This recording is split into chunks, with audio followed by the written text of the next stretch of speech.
Alright, this is going to be a quick and dirty video. I haven't been putting videos out because I've been busting my butt working. Haven't had time to film, but I want to make a point of this.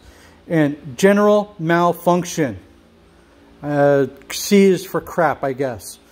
Let me explain. This needs an alternator. The alternator is way down there. I've already pulled it out. In order to get the alternator out, there are these two studs. And go back to here. There we are. These two studs go into here and here. So that's the first problem. The alternator will not come out with the studs in place. Take a 7mm socket to undo these studs, okay? Also, on the studs are one bracket here, one bracket here. This bracket goes to an AC, I believe it's an air conditioner line. This one goes, that holds on to the power steering line that goes to return hose. So that bracket needs to come off. On the front of the alternator here, you have a idler pulley. So the bolt goes all the way through the idler pulley into the alternator. The only way to get that pulley out is you have to take the alternator loose and tilt it, because right here is the fender, or the frame structure is about here. So there's not enough room to get that tensioner pulley out, or the idler pulley for the belt out. But that's not it. That's not all. So you get the alternator out and you fight. See, there's no way to even film this because of the tight spot. So down there, right, I can't even put the camera in the right spot to film. Down in that area, so right here, that piece of aluminum is where the alternator bolts to. You got to pull the two studs out of that. Then you got to fight all of this stuff, right? But you can't get the alternator out because it won't go back far enough. See if you can even see it. That AC line is in the way. You can't pull the alternator out back enough to pull it out this way. So you actually have to take the, I can't even think of, I'm so upset over this, I can't even think of the fuse box. You have to take the fuse box off, which isn't easy.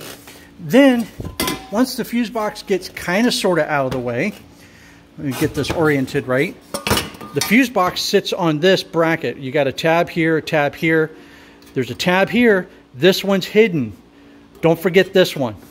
Then the fuse box comes off. Then you got a stud and a stud. Those two nuts have to come off, and then there's a bolt that holds that. That comes off. Don't forget you have a ground strap to get off, okay? But the fuse box doesn't get all the way out of the way. That's about as much as you can get. Then you can bring the alternator from down here, follow my hand if you can, from down here, around that, up this way, and out. That is the only way to get the alternator out. Now, take some time. If you're here and you have one of these, it's a 15mm. This just threads on a stud.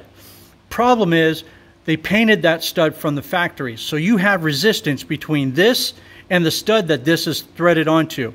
Take some time, unscrew that, and clean all the paint off the stud. Okay? That will allow you to jump start your car on a very dead battery. If you have a very dead battery and you don't clean the stud off of this, a jump start probably won't work because there's too much resistance between this plate and the stud that this threads onto. All right, that's all for now. I can't believe this. Such a joke. GMC Acadia, I am going to badmouth these cars for the rest of my life because that is ridiculous, the way they put that alternator in and the way they put that battery. The battery is behind the back seat. And if you have a very dead battery and or it's behind the passenger front seat, if your passenger seat is pushed back, you won't have power to roll it forward, so you'll have to jump it to get power, to move the seat forward, to get access to the battery. And then on top of that, the compartment, the little door that covers the battery, is a Torx that not everybody has. So they literally built this car just for the dealership, not for the owner of the vehicle, which is ridiculous. So this particular one is a 2011. It's got a 3.6 liter. It's shoehorned into this. This is ridiculous. I should charge extra labor just because of the crap that this car is. You can tell in my voice that I'm not happy the way they built this. This is ridiculous. It's stupid. The engineers who came up with this ought to be taken out to the back of the shed and taught a lesson. All right. Anyway, a quick video. Thanks for watching. Subscribe. We'll see you later.